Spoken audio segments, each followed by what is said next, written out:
在我们经过了几天的努力，把这块地全都给炸完了。我们现在要做的事情呢，就是要把这下面的基岩缝里面看一下，是否还有其他的一些方块。如果有其他的方块，就得立即把它给铲除，否则这些方块上面都是会刷怪的。然后我们可以看右上角的小地图，那么这一次也是特地的把这个小地图给打开了，我们就可以很方便来检查有没有其他的地方在刷怪。在我们检查完这些问题之后，就可以来着手做我们的史莱姆农场了。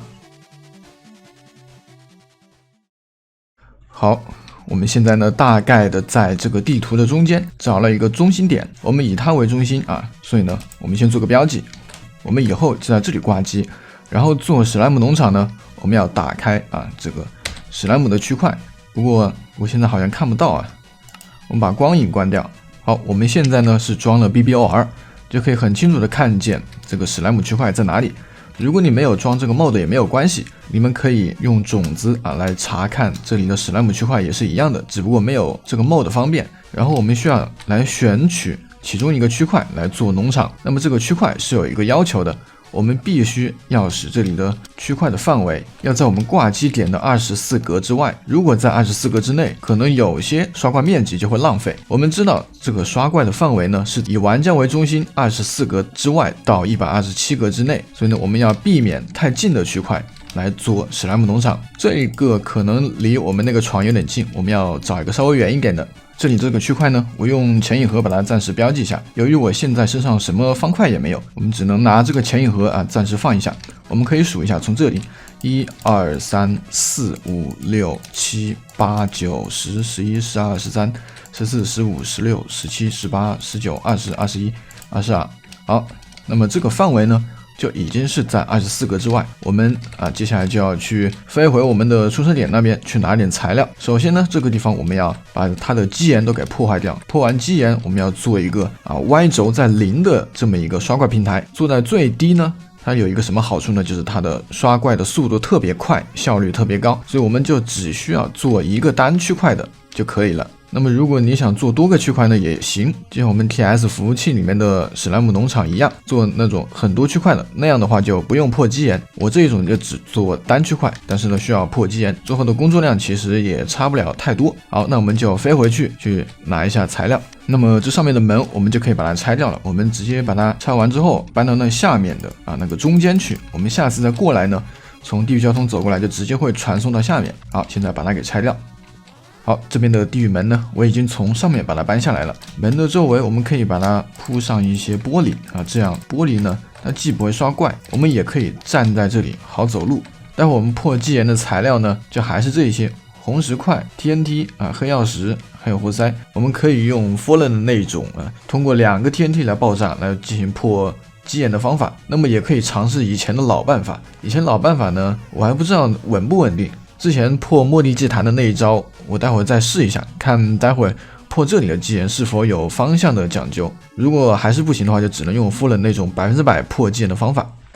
好，我们破基岩呢，就还是先用这种方法，把这个拉杆拉下来，打开连点器，在这个地方，这破的不是把人都要给破死啊？那么这种破基岩方法呢，那虽然稳定性比较高但是这2个天梯一炸就什么东西都不剩了，所以现在破基岩是一种消耗品，会一直的消耗你的物品。如果是只有一个天梯破基岩的那种方法，它炸了你起码还有一些东西可以回收。所以这2种方法呢，还是你自己权衡一下用哪一种。好，我们再来破一次。而且有的时候不知道为什么这个基岩还是没有破掉，有点悬，不知道什么情况。这个破基岩材料还是耗不起啊，我还是用以前的这种破基岩方法算了。如果2个天梯同时爆炸，最后就什么东西都不剩了。我们还是这样一个天梯这样炸算了。好，现在把它给破掉了，我们再来破下一个。我们用这种传统的破基岩方法呢，还是尽量的方向要保持一致啊。比如你上一个基岩你是这样破的，你下个基岩你还是摆成这个方向。如果发现这个破不了呢，就先不慌破，再往后面继续接着这样破，一直从头到尾把它破完。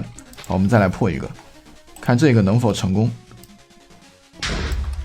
好，这个也破掉了。其实传统的这种破基岩方式呢，几率也不算很低。如果大家想用这种方法破的话，可以搭配一个，前段时间是陆晨基写了一个程序吧，还是写了一个什么 mod， 大家可以去下一下。不过我现在没有下，可以提示你把这个活塞只要放下去，就会提示你哪几个方向是可以成功的啊。这个我还没有去看，我找个时间还是有必要来弄一个这样的 mod， 不然这个破基岩呢太麻烦了，很容易就失败。好，我们在最后来破一个，好，把这个红石块打掉。我们放，这下面没有基岩，我操，下面没有基岩，我直接破这个吧。这个红石块，这里就得放一个活板门了，我们待会把自己拍倒就行了。好，放上去，把自己拍倒，打开炼点器，朝这个地方。好，我们看，好，那么这个呢，我就也把它破掉了啊。接下来还剩多少呢？我们打开这个 B， 看一下这个区域，我们可以看到这里面确实是已经比外面低了一点了，好像是低了一点，对不对？我们可以肉眼可见上面已经平了一些，所以这个破基岩工作还是得破好久好久。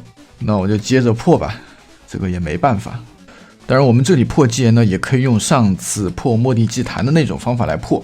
我们知道上次我们是怎么破的呢？活塞全都背离末地祭坛的中心，所以呢，也就是我们的活塞，我们上次活塞呢，全部都是背对着坐标00的地方。那么我们现在的这个地方呢，我们也要找到原点，原点大概就是在这个地方。我们要使活塞的背对着原点，那就要使我们的活塞壁朝南。我们看一下，南边是这里，我们可以从小地图上面看得到。我们就比如啊，我们破这个不是很好破啊，我们破第二个。像这样放，这里要放一个黑曜石，然后再用红石给它充能。我们这里放上 TNT， 打开炼点器，在这个地方放。好，看到没？这就成功了。当然，我们这只是破一个啊，我们多破几个看一下，看这种方法稳不稳定。我们用这种方法破基岩呢，就要先找到原点，然后使这个活塞的背对着原点。就这样找方向，我们再多试几遍，看在主世界用这种方法稳不稳定。好，我发现啊，现在已经连破2个了，我们再破这一个啊，也是这样子。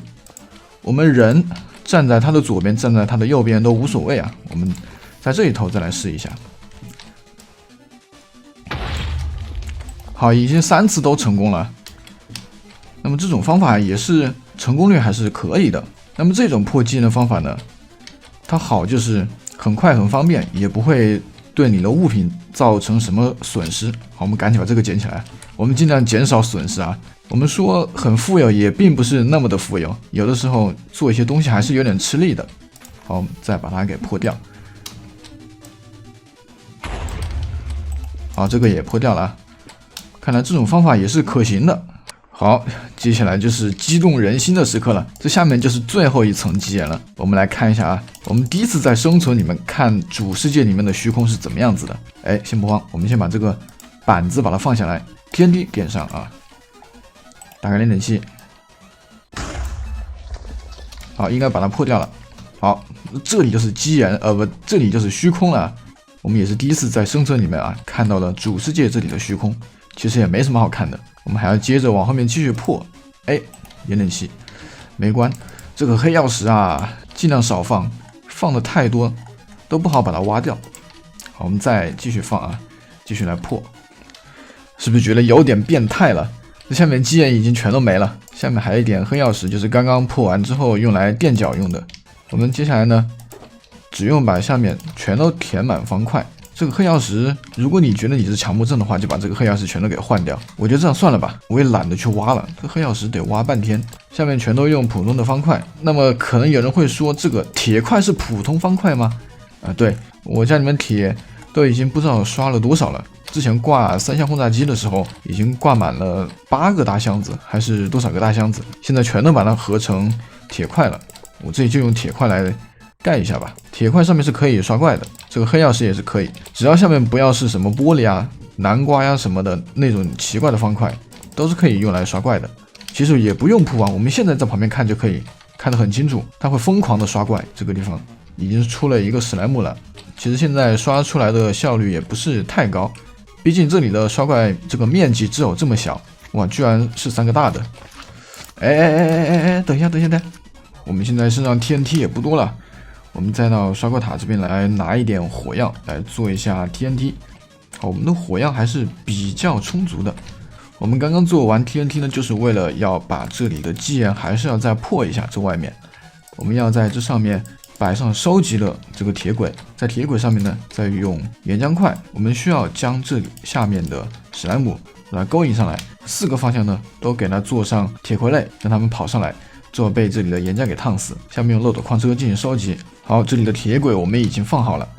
铁轨呢，我是分了2股，也就是有2条轨道，一条是从这里下来，然后走2边，这是第1个边，然后这里呢是第2个边，在那个地方就回头。我们这个漏斗矿车呢，不要求它能够全部都收集到，如果它把这个整个4个边全都走遍了，那就有点费时间，可能最后没有收集完所有物品都没有收集完，要么矿车满了，要么就是它跑一遍花的时间太长，导致它的收集效率会降低。所以呢，这里有2个入口，还有一个入口呢是在这里，这条入口呢它就管这2个边这样分2股轨道来进行收集。我们接下来呢再把上面全都盖上岩浆块就可以了。那么我们现在呢也已经把这个史莱姆农场做好了，这边有4个铁傀儡，并且呢我现在把 TPS 调到了50，把稍微调高一点，那我们挂机的时间呢也就短一点，就不用花那么长的时间来挂机刷这里的史莱姆球。好，我们用灵魂出窍来看一下里面的刷新的这么一个状况是有多快呢？就是现在大家所看到的这个速度哎呀，它有的时候会游上来有的时候会游上来。这个还得改一下，刚刚怎么突然游上来了？这边喷岩浆呢，就是使那个大号的史莱姆能够快速的把它给处死掉，不然它会在上面一直蹦半天就死不了，就会影响效率。铁傀儡就是用来吸引史莱姆往上面蹦的，偶尔还是会有一些粘液球会掉在这下面，收集不到，收集上来的粘液球就会顺着这里的铁轨送到这里的箱子里面去。在这里的铁轨的尽头呢是一个自动熄火装置，这个我也就不多说了说了好多次了。然后其他的像这种有方块的地方一定要给它插上火把，也包括侦测器上面，侦测器上面它也是会刷怪的，一定要把这些刷怪的方块全都给点亮。然后我们再回到我们玩家身上，这里挂机我们不能够站在这里挂，我们一定要站在地狱门这里，要保证127格之外没有其他的地方再刷其他的怪，我们站在那里有可能会导致这外面的某些区域会刷怪，所以我们一定要站在这个空之域的正中间。那么我们节目最后呢，再来看一下这里到底收集了有多少粘液球。这个是在这外面已经有将近2排的粘液球了，这个产量也是比以前的史莱姆农场效率是高非常多。好了，那么本期节目呢就是这样，那么感谢大家收看，我们下期再见。